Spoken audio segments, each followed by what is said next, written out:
ဒီဗီဒီယိုလေးကတော့မနေ့က52တန်တင်ပြီးတွားရင်ဘာတွေဆက်တင်ရမလဲဘာတွေဆက်လေ့လာရမလဲတခြားမိမိတွေကိုသင်တဲ့အခါမှာဆိုပြီးမေးထားရတာဖြစ်တဲ့အတွက်နေ့စဉ်နေ့တိုင်းတင်မွန်တင်ပြီးတစ်စင်းချင်းကိုပြပြပေးတော့မှာမလို့ step by step ဘယ်လိုသင်ရမလဲဆိုပြီးလည်းကိုသိတင်နေဆိုရင်တော့ကျွန်မရဲ့ Facebook page YouTube channel TikTok account တွေကို follow လုပ်သွားပြီးနေ့ဆိုရင်ဗီဒီယိုကိုမမေ့ပါနဲ့เนาะအဲ့တော့ကျွန်တော်တို့စလိုက်ကြပါမယ်ဒါဆိုရင်42တန်ရပြီးတော့ကျွန်တော်တို့က42တန်လုံးကိုတစ်ပိုက်တင်တာကထိရောက်မှုမရှိပါဘူးအုပ်စုတွေနဲ့ Jolly Phonics မှာအုပ်စု9စုနဲ့ခွဲတင်ပါတယ်အဲ့တော့အုပ်စုတွေနဲ့တော့ပါမယ်ဒီနေ့ကအုပ်စု1ရဲ့အတန်တွေကိုပြန်နှွေးပေးမယ်အုပ်စု1ရဲ့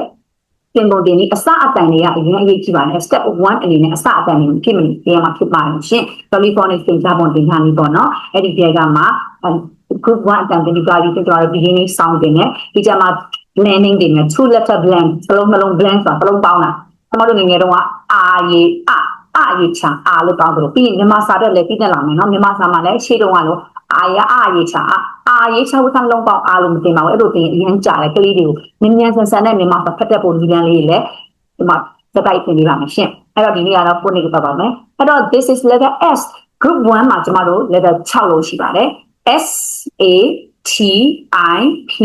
N ဆိုပြီး group 1မှာအုပ်စုတစ်စုဒီမှာတက်6လုံးရှိတယ်အုပ်စု9စုရှိတယ်ကိုနေက6ခွန်းတယ်42တန်ဖြစ်ပါတယ်အရှင်ကျွန်မမနေ့ကတင်ပေးတဲ့ဗီဒီယိုက42တန်9စုလုံးကိုထားရဲစတိုက်တင်ပေးသွားတာပါအရင်နဲ့ရအောင်ပေါ့နော်အုပ်စု1ကိုတင်မယ် letter S what is this ကလေးတွေက letter name ဟော letter S ကိုရအောင်ဒီမှာတော့တို့တင်ရမယ်အရင်တုန်းကလို့ငါ S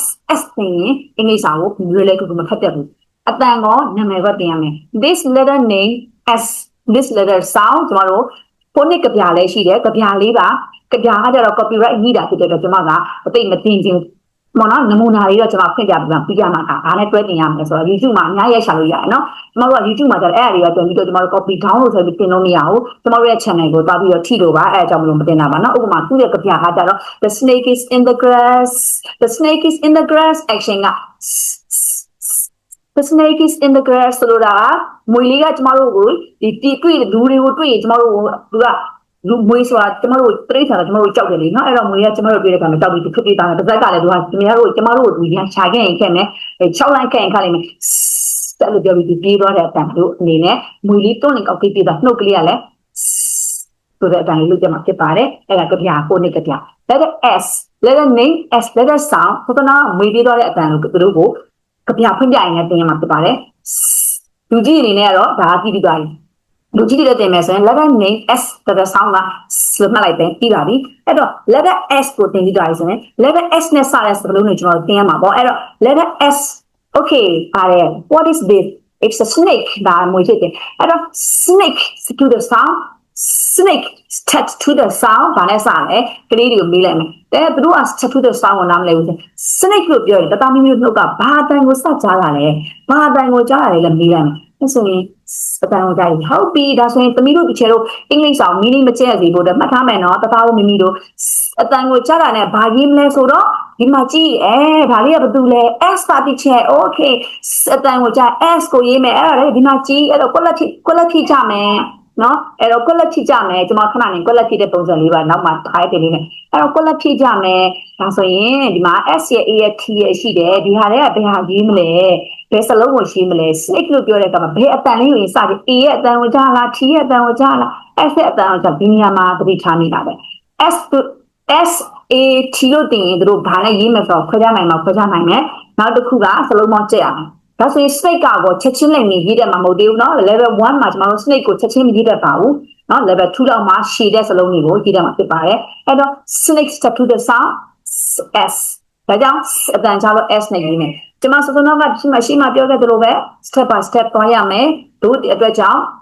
အစတန်တလုံးရေးတဲ့ရင်ကိုပဲဒါကျမတို့ရဲ့အောင်ပွဲကကလေးတွေအတွက်ရှေ့ကိုသွားမယ်အောင်ပွဲဖြစ်ပါတယ်တို့တွေအင်္ဂလိပ်စာကိုမကြောက်စေဖို့အတွက်အဆင့်တစ်ကိုအောင်နေလှမ်းပြီးသွားရင်တိတ်ရသွားကျမတို့နှစ်ကလူလွယ်လေးเนาะအဲ့တော့ဒါကဘာလဲ what is this it's a sun okay sun step to the sound S2 ဒါဆိုရင်အတန်ကြိုင်ဘာရေးမလဲ S နဲ့ပဲပေါ့အလားတူပဲအဲ့လိုပဲအများကြီးပဲကိုယ်စပိုက်ကိုမှရှင်းတင်တော့ကိုရှင်းရှိသလိုတင်လို့ရတယ်เนาะပြီးရင်ကွန်ပျူတာမှာတင်နေဆိုရင် Zoom ထဲမှာတင်နေဆိုရင်ကိုဒီတင်ထောက်ကူလေးတွေချီချင်း X လေးတွေဖန်ပြီးလို့ရတယ်เนาะအဲ့တော့ကဒါဆို S နဲ့နမူနာပဲပြလိုက်မယ်เนาะ S ကလည်းအဲ့ဒီ A ဆိုလို့ရှိရင်လည်းအဲ့ဒီပဲ what if this is a ant A ရဲ့အတန်ကကြတော့ letter name က A letter sound အဲ့တော့ကြပြလေးကand so my and so my and so my causing me alarm causing ဆိုလက်ပေါ်ကို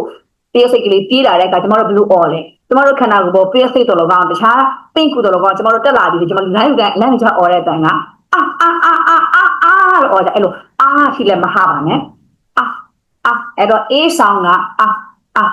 နောက်ဆက် A sound ကိုရသွားပြီဆိုလို့ရှိရင် what is this is a ant is the ant အဲ့တော့ ant to the sound ဘာဖြစ်မလဲ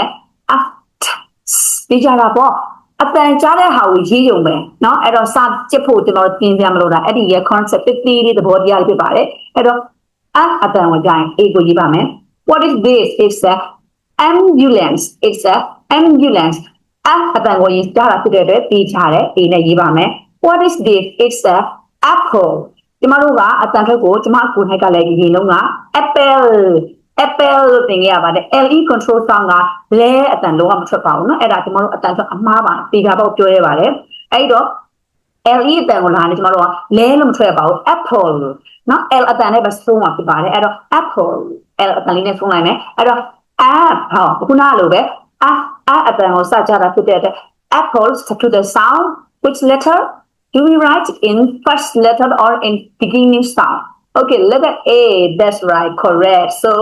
okay right now letter A တလုံးရေးရပြီ letter A ကိုဘယ်လိုရေးမလဲဒီဟာကိုသင်ညခဲ့ဒီနေရာမှာကောင်းကျိုးတစ်ခုရှိသွားတာကိုသတိထားမိလားမသိဘူးဘာလဲဆိုတော့ ABCD ကိုအစလိုက်မတင်တဲ့အတွက်ကိုနှစ်က A ကဘယ်သူလဲ S ကဘယ်လိုလဲ T ကဘယ်လိုဘယ်ကိုလှည့်မှာလဲ F ကဘယ်ကိုလှည့်မှာလဲကျွန်တော်တို့တီးတန့်သင်ကြမလို့တော့ပါဘူးတခါတည်းနဲ့သင်လို့ရတယ်ဩ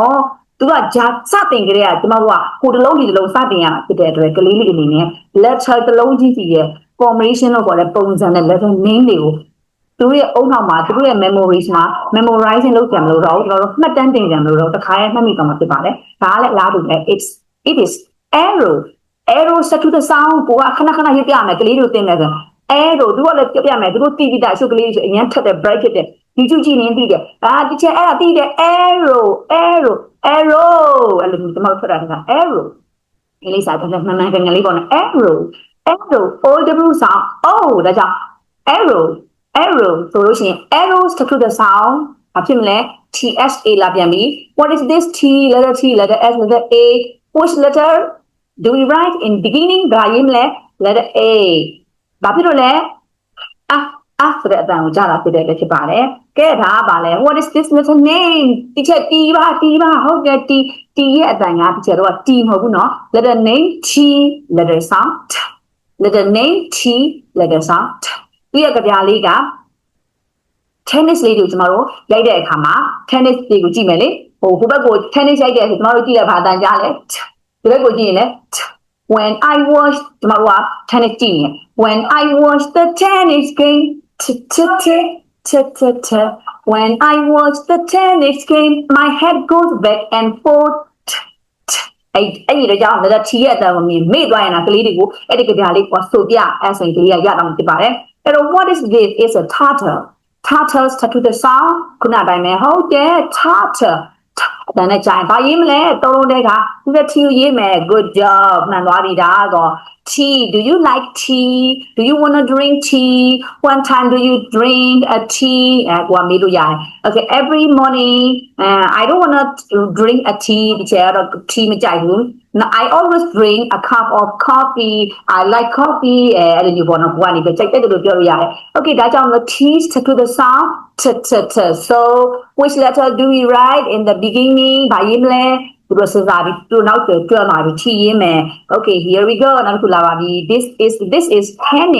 tennis bat and tennis ball အဲ့တော့ tennis to the sound tennis okay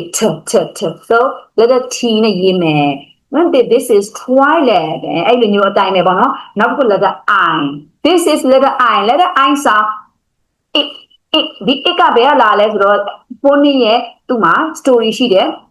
ဖိုနီရဲ့ song ရှိတယ် Jolly Phonic songs လေးနဲ့ကျွန်တော်တို့တင်လိုက်ရင်ပိုအတက်အရမ်းမြန်เนาะအဲ့တော့ Mimidi teacher တွေက Phonic song ကိုကျွန်မဒီမှာ YouTube link လေးကိုကျွန်မချပေးထားမယ်ကျွန်မရဲ့ YouTube မှာလည်းသွားကြည့်လို့ရတယ်ပြီးရင်ဒီထဲမှာဒီ Phonic ကြည့်ရမယ် Phonic ကြပြလေးရဲ့ YouTube link လေးကိုကျွန်မဒီအခု video ရဲ့အောက်မှာကျွန်မထည့်ပေးထားပါမယ်အဲ့ဒီမှာသွားပြီးတော့ဖွင့်ပြီးတော့ကြည့်ပါ Jolly Phonics အတန်တွေကဘယ်လိုဟာလဲကြလေးတွေကဘယ်လိုလေးသင်ရမလဲဆိုတာလေးကိုနားလည်ပါလိမ့်မယ်နော်။ဒီမှာကဖွင့်ပြလို့မရဘူးဆိုတာက copyright မှာဆိုလို့ပါရှင်းနားလည်ပေးပါ။အဲ့ဆိုရင် letter I ရဲ့အတန်က Inky the mouse is my pet. She's placed the inky gone wet. The ink is spread all over the text. Inky is wet. So letter I sound. How do we learn in this I sound? I song အဲ့တော့ I ရဲ့တခြင်းထဲမှာကျမတို့ letter I about I song အဲ့တခြင်းထဲမှာဘာတန်ကြားလဲ okay okay let's learn again or let's listen again နောက်တစ်ခါပြန်ဖွင့်ကြမယ်နောက်တစ်ခါပြန်နှာထောင်ကြမယ် okay let's listen not together ဒီနှာထောင်မယ် Inky the mouse is my pet she's placed the inky go wet the ink is spread all over the desk inky is wet ဒါကဆိုတဲ့အတန်ထွက်ဖို့အတွက်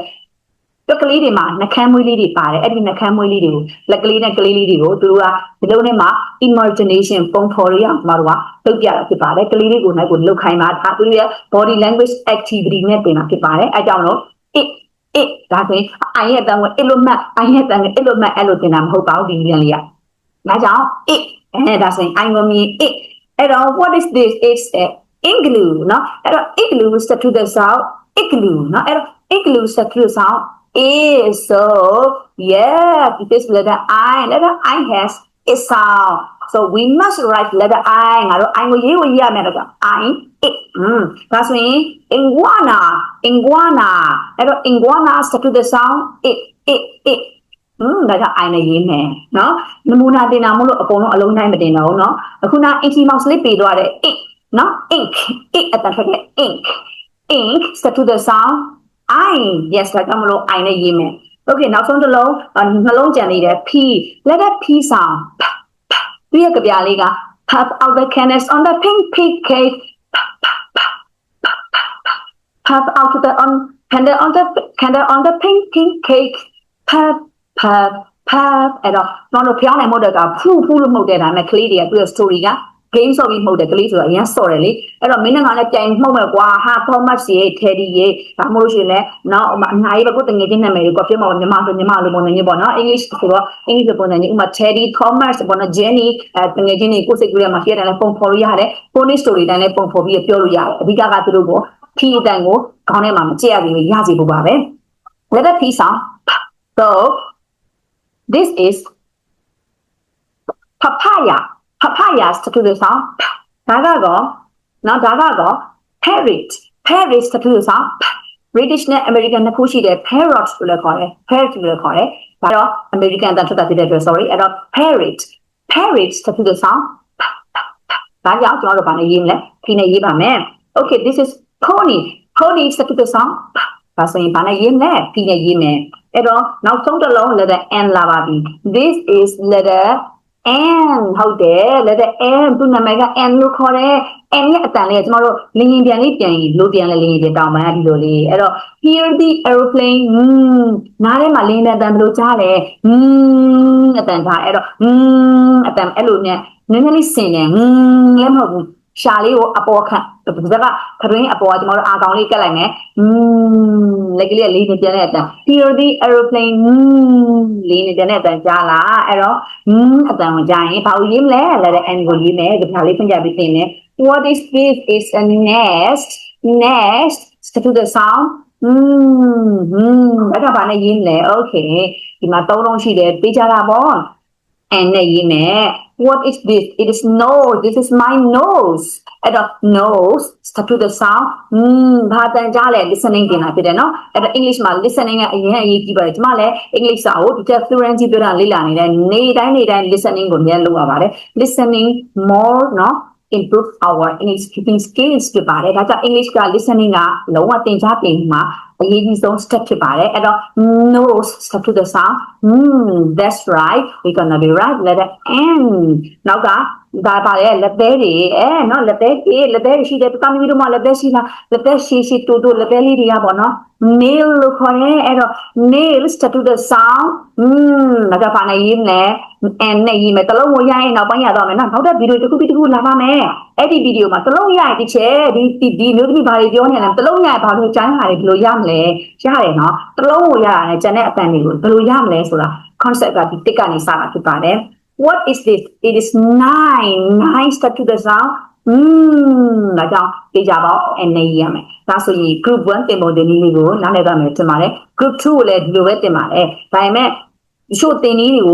ကိုကို confidence မရှိဘူးတင်နည်းကိုပို့ပြီးတော့လေ့လာနေတဲ့ပြည်တွေအတွက် group 1တင်ပုံတင်နည်းဒီပြီးတော့ပါပြီနောက်ဗီဒီယိုမှာ group 2တင်ပုံတင်နည်း group 2ရဲ့အတန်တင်ပုံတင်နည်း beginning sound တင်ပုံတင်နည်းနဲ့တို့ဒါ writing နဲ့ပါသွားပြီနော်တို့ကိုတခါရဲစောက်ထဲမှာခြာရေးခိုင်းမယ်တန်ပြီးတော့ပြီဆိုတော့တန်ခြာရေးခိုင်းပြီးတော့တင်လို့ရတာဖြစ်ပါတယ်ဆိုတော့အကြောင်းအရာကိုမျှဝေရင်းနဲ့ဒီဗီဒီယိုလေးကိုကျွန်မအဆုံးသတ်ချင်ပါတယ်ကျေးဇူးအများကြီးတင်ပါတယ်